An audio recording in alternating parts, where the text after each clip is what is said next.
네, 이들이 저지른 행위가 영화로 나왔다고 우리가 이제 초대에 말씀드렸는데요. 그 영화의 제목은 과연 무엇일까요? 여러분들 잘 알고 계시는 그 유명한 영화 주유소 습격 사건입니다. 자, 이들의 범행을 한번 들어가 보겠습니다.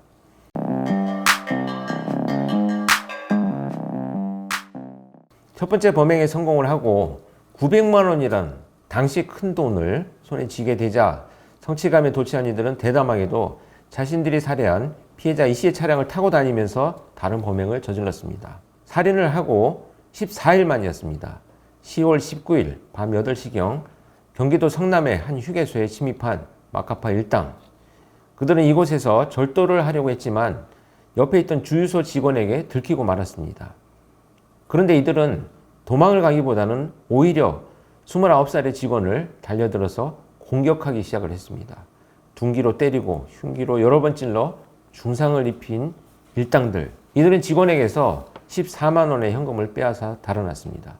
그리고 약 7시간이 지난 새벽 3시경 서울 양재동에 나타난 이들은 손님이 뜸한 주유소를 찾았습니다. 이곳에서도 역시 직원들을 폭행하고 약 70만 원을 빼앗았습니다. 이후 5시 40분쯤 이번엔 분당에 위치한 주유소를 찾아가 역시 직원들을 폭행하고 94만 원을 강취했습니다. 단 하루 만에 주유소 3군데를 습격해 강도를 저지른 마카파. 또 다른 범행을 계획하던 중 10월 28일 새벽 3시 39분경 경기도 광주 쪽에서 경찰의 검문을 받았습니다. 차번호 조회 결과 이들이 타고 있던 승용차 한 대가 강남경찰서에서 접수된 도난 차량이었기 때문입니다. 경찰은 이들에게 함께 서로 들어가자고 했습니다. 그러자 두목 최 씨는 우리는 아무 잘못도 없는데 왜 잡아가느냐 이렇게 항의만 할 뿐 의외로 반항 없이 경찰을 따라갔습니다. 이후 광주경찰서에서 강남경찰서로 이첩된 이 마카파 일당들은 담당 형사는 조직원 중 나이가 제일 어린 17살 김군에게 왜 사람을 납치했는지 묻기 시작을 했습니다. 그들이 이 씨의 자동차를 훔쳤기 때문에 그녀가 어딘가에 감금되어 있을 것으로 생각했던 것입니다. 그런데 김군은 경찰의 질문이 끝나자 소금 창고에서 어떻게 이 씨를 살해했는지 순순히 진술을 하였습니다. 저지른 범행은 잔인한데 진술은 반항 없이 순순히 하는 걸 보면 나이가 어려서 그랬던 걸까요? 아니면 공범이라는 좀 부분에 대해서 자기가 좀 면책을 받을 수 있을까 그런 생각을 했을까요? 아마도 이제 후자 쪽이라고 봅니다. 이제 경찰이 이렇게 뭐 질문했을 때 아주 순수하게 이렇게 답변했다고 보기는 어렵고요. 이제 굉장히 전략적인 접근이 있었다 이렇게 보여집니다. 이 전략이라고 하는 것은 계략하고는 달라서요. 여러분들 이게 수사관들이 질문할 때 어떤 방식, 질문의 방식이나 또는 자백을 받아내는 방식들이 좀 다르거든요. 그래서 아마도 이런 이 범죄를 밝히기 위해서 이 17살의 범죄자를 대화하는 방식이 좀 달랐을 것이다. 저는 이렇게 추측이 됩니다. 그래서 영화에서는 아마도 굉장히 온정적인 이런 형사의 태도 때문에 심경의 변화를 일으킨 것으로 보여지는데요. 이때만 해도 사실은 범죄자들이 되게 보면 이 심경의 변화를 일으키는 과정이 소위 좋은 형사, 나쁜 형사 이런 얘기 들어봤어요? 좋은 형사, 나쁜 형사?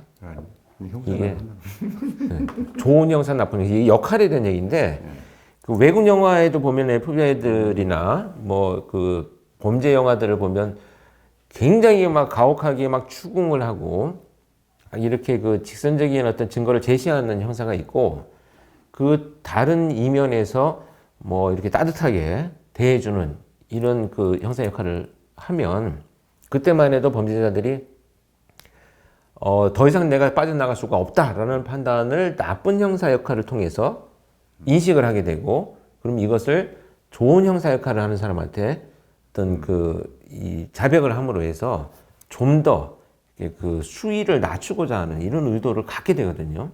그래서 아마도 그런 전략들이 좀 개입이 되었다라고 저는 생각이 듭니다. 신문 기법 중에 하나. 신문 기법 중에 하나인데 지금은 이렇지 않아요. 왜 이렇지 않냐면 그 전략 자체가 문제가 있는 것이 아니라 그때만 해도 이런 범죄자들은 그런 것들로 심경 변화가 일어났었는데 지금의 어떤 범죄자들은 굉장히 더 사이코패스적인 성향, 그다음에 범죄를 저지를 때 자기 만족감이 높은 자들이기 때문에 그 정도의 전략 가지고는 이제는 뭐 통하지 않는다 이렇게 봐야 되겠습니다.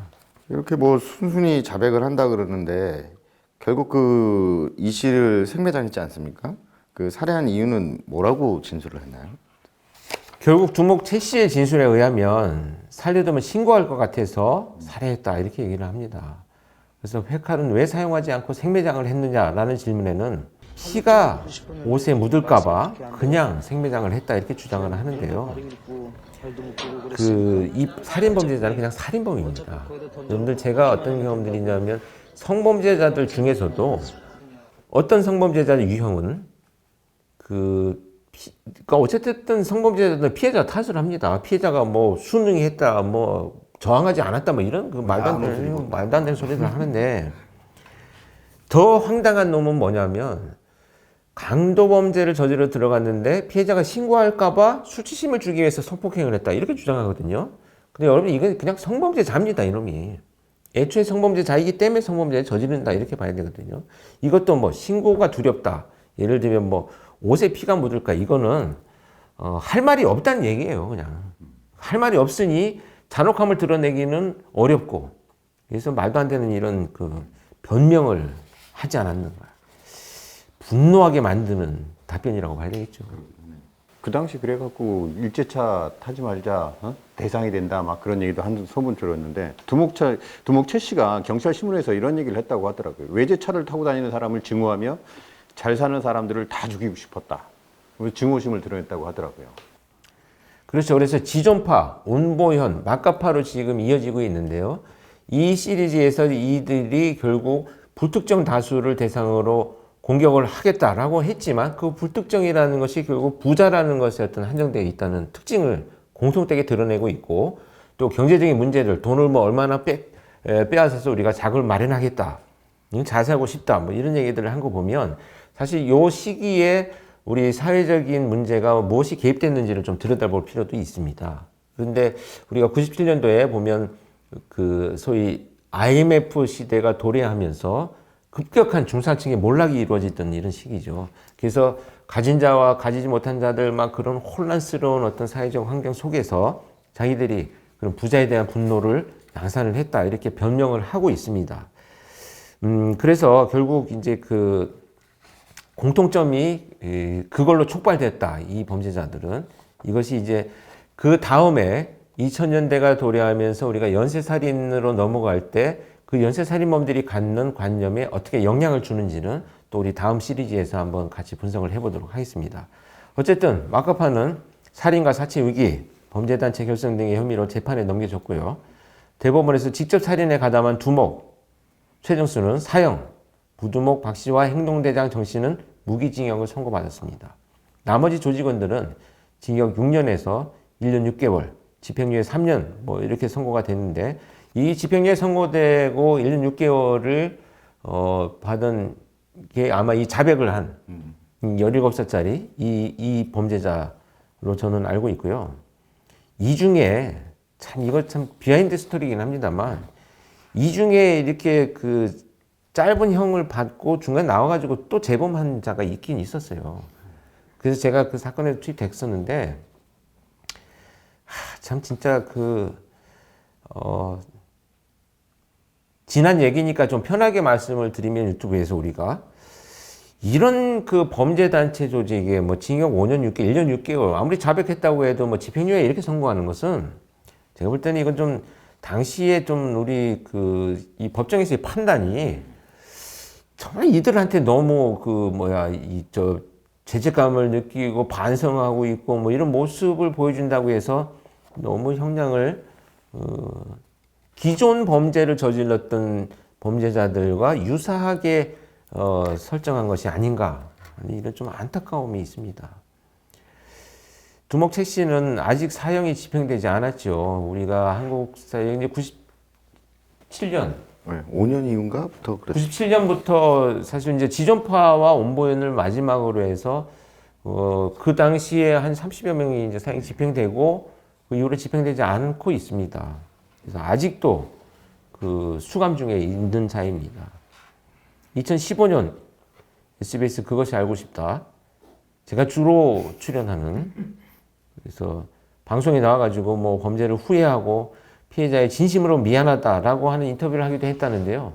저는 이것이 이게 결국 무기징역이라고 하는 의미는 모범수가 되어가지고 나갈 것을 계산한 의도적인 행위지, 이자들이 정말 교도소에 갇혀서 10년, 20년을 지나면서 피해자한테 뉘우침을 갖느냐, 정말 이거는 저는 조금 우리가 다시 생각해 볼 필요가 있을 만큼 심각하게 생각을 하고 있습니다. 뭐 왜곡돼서 할 건 아니지만 뭐 뉘우쳤을 수도 있겠죠. 그렇지만 많은 경험을 해보신 교수님 입장에서는 아니라고 하니 저희들도 뭐 그렇게 보겠습니다. 물론 뭐 저도 확답을 하는 건 아니죠. 확정할 수는 없어요. 이 사람을 만나보지 않았기 때문에. 그러나 이렇게 범죄가 동기화되어 있는 자들이 막연히 수감 생활을 했다고 해서 뭐 교정의 어떤 그 큰 어떤 그 변화를 직접 체험하겠느냐, 이건 조금 회의적인 얘기이긴 합니다. 그러니까 우리나라가 단순히 교도소의 역할만, 감옥이라고 하는 역할만 하고 있다 보니까 가둬놓고 교정을 하거나 심리치료를 하거나 그런 부분에 되지 않으니까 결국은 나오면 또 다시 재발하고 재범이 발생하는 경우가 되는 것 같아요. 그래서 우리가 조금 하나 마지막으로 짚고 넘어가자면, 교정에 근무하는 교도관들, 교정 공무원들에 대해서 우리가 처우나 또는 그 시스템을 좀 더 바꿀 필요가 있어요. 지금 제가 이 교정에 계신 분들한테 강의를 하고 다니는데요. 이분들이 공통되는 말씀이 뭐냐면, 너무나 그 범죄자들에 대한 인권적 측면에서의 시스템이 구축이 되다 보니까 이 범죄자들이 이걸 악용해가지고 그 교정시설 내에서도 굉장히 뭐 심한 폭력들, 심지어 그 교정 공무원들에 대한 폭력까지 일어나고 있고, 그냥 끝없이 그 뭐 인권에 제소하고 막 이런 일들이 막 그 지금 비일비재하게 일어나고 있다 그러거든요. 근데 사실 이게 통제가 잘 안 된다는 거죠. 그러다 보면 교정 공무원들이 스트레스를 받고 교정이 제대로 안 되면, 방금 고 원장이 얘기했듯이 이들이 결국 나와가지고 그 피해를 누가 받느냐? 국민들이 받는다, 이런 얘기죠. 재범이 일어나고 또 그 안에서도 자기가 하고 싶은 대로 누리고 사는 이런 문제를 해결을 해야 되겠다, 저는 이렇게 생각을 합니다. 네, 뭐 마지막 멘트 있으면 한마디씩 하시고요. 이 정말 우리 그 이번 마카파도 굉장히 지금 분노하는 범죄이기 때문에. 교수님 얘기하신 부분 중에 가장 이해가 되는 건, 사회적인 분노가 일으킬 수 있는 요건을 충분히 인지하였음에도 그 모든 원인은 개인이 책임을 져야 된다라는 얘기가, 저는 그게 가장 인상 깊었던 것 같아요. 뭐 범죄학 이론이나 이런 것들 보면 여러 가지 이론들이 있는데 뭐 마찬가지입니다. 결론은 뭐 똑같은 환경에서 자라온 두 사람이라 할지라도 한 사람은 아주 잔혹한 범죄자가 될 수도 있고, 또 어떤 다른 이는 아주 훌륭한 사회에 이바지하는 그런 사람이 될 수 있는 건, 그게 사회 문제만이다 이렇게 볼 수도 없는 거고, 가정 문제만이다 이렇게 볼 수도 없는 거고, 그 개개인의 어떤 영향 이런 것들이 좀 중요하지 않나 이렇게 생각이 됩니다. 네, 여기 이렇게 이제 그들은 왜 연쇄살인범이 되었나, 이 집단 범죄, 조직 범죄는 마카파로 여기서 마무리를 하겠습니다. 이제 앞으로 여러분 다음 시간부터는 희대의 연쇄살인범, 2000년대 한국 사회를 10년간 충격과 참 분노에 빠지게 만들었던 유영철, 정남규, 강호순 사건들을 분석해 보도록 하겠습니다. 이 세 사건은요, 모든 사건에 제가 투입이 됐었고요. 그 범죄자들과 직접 면담도 하고, 수사본부에서 컵라면을 먹으면서 이놈들을 추적했던 많은 에피소드들을 갖고 있습니다. 그런 얘기들을 여러분과 함께 다음 시간부터 풀어나가 보도록 하겠습니다. 고맙습니다.